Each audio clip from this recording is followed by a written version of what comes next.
Salut à tous, bienvenue dans ce nouvel épisode d'Actu Inzoi, votre rendez-vous mensuel pour faire le point sur l'actualité du jeu Inzoi. Ce mois-ci, le constat est un peu plus nuancé que d'habitude, on va parler de la baisse d'intérêt pour le jeu depuis sa sortie, du lancement très attendu du mode kit officiel et de ce que nous réserve la grosse mise à jour prévue pour le mois d'août.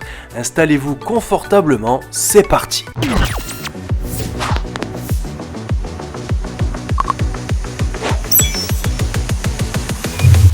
On commence avec un sujet qui fait beaucoup réagir la communauté ces dernières semaines, la chute de popularité d'Inzoi. Au moment de sa sortie en accès anticipé fin mars, le jeu avait créé l'événement, plus de 77 000 joueurs connectés en simultané sur Steam, des vidéos partout sur YouTube et TikTok et une hype immense sur les réseaux sociaux. Mais moins de 2 mois plus tard, les chiffres sont tombés. Selon certaines estimations relayées sur Reddit, le jeu aurait perdu plus de 90% de sa base de joueurs actifs pour plafonner autour des 3000 connectés en simultané. Alors bien sûr, certains diront que c'est le cycle classique pour un jeu en early access, surtout quand il manque encore de contenu solide, mais d'autres n'hésitent pas à parler de désillusion. Trop de promesses, pas assez de profondeur, une IA encore bancale et des bugs qui viennent parfois casser l'immersion. La comparaison avec les Sims 4 revient souvent, notamment pour pointer ce qu'il manque encore à Inzoi pour tenir la route sur le long terme. La bonne nouvelle, c'est que les développeurs ne semblent pas vouloir baisser les bras et ça nous amène justement au deuxième point de cette vidéo.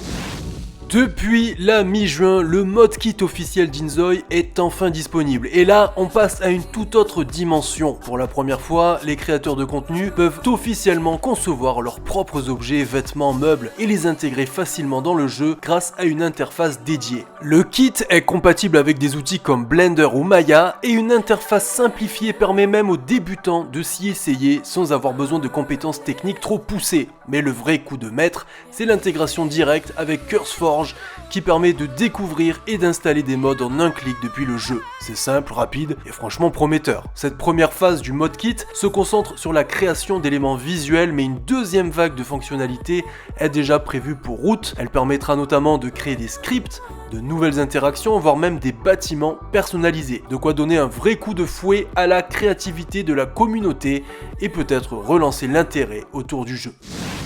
Et justement, parlons de cette fameuse mise à jour d'août qui fait partie de la feuille de route officielle partagée par Krafton. C'est une update très attendue car elle devrait enfin enrichir le gameplay en profondeur. On pourra par exemple incarner des fantômes après la mort d'un Zoi avec des interactions spécifiques à l'au-delà. Autre ajout majeur, les piscines feront leur entrée avec la possibilité de nager, de se détendre au bord de l'eau ou même de pratiquer des activités aquatiques. Les métiers freelance seront également de la partie, ce qui ajoutera plus de variété dans les carrières disponibles. Et pour les architectes en herbe, un tout nouveau système de construction assisté par intelligence artificielle fera son apparition. Enfin, Krafton prévoit d'introduire une nouvelle région jouable baptisée Kuginku, je crois, je sais pas trop comment le dire, aussi surnommée Cat Island, inspirée de paysages tropicaux d'Asie du Sud-Est. Ce nouveau monde sera accessible gratuitement, ce qui est plutôt rare pour un contenu de cette ampleur.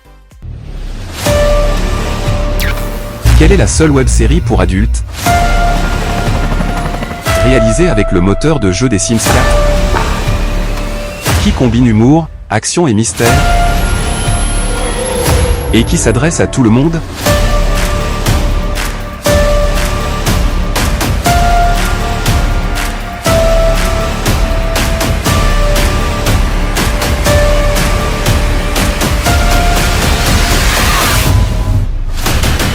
Les Sims 4, Eric Lafleur. Vous avez tous l'air super tendus du string.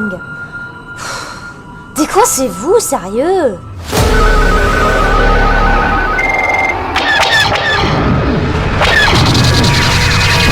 Putain de merde, chier. Disponible sur la chaîne YouTube je suis un gamer.com. Et pour terminer ce volet d'actu Inzoi, un petit mot sur une annonce qui a ravi pas mal de joueuses et joueurs. Inzoi va enfin arriver sur Mac. Présentée lors de la dernière conférence d'Apple, cette version sera disponible à partir du 20 août sur le Mac App Store avec une optimisation complète pour les puces M1, M2 et M3. Le jeu bénéficiera du Metal FX Upscaling, du Ray Tracing accéléré et même d'intégration via Core ML pour l'intelligence artificielle. Les performances s'annoncent solides à condition bien sûr d'avoir une machine suffisamment récente. Pour les autres, le cloud gaming reste une solution viable via des services comme Boosteroid ou Shadow. En résumé, Inzoi traverse une période délicate avec une perte de vitesse évidente, mais entre le lancement réussi du modkit, les nouveautés ambitieuses prévues en août et l'ouverture du jeu aux utilisateurs Mac, tout n'est pas perdu, loin de là. Le potentiel est toujours là. Reste à savoir si Krafton saura le concrétiser dans les mois à venir. Et vous, qu'en pensez-vous? Est-ce que vous continuez à jouer à Inzoi? Est-ce que vous avez testé le modkit? Et que pensez-vous de l'arrivée du jeu sur Mac? Dites-moi tout en commentaire. N'oubliez pas de liker la vidéo si elle vous a plu, abonnez-vous à la chaîne pour ne rien manquer des prochaines actus, et on se retrouve très bientôt pour un nouveau numéro d'Actu Inzoi. À très vite.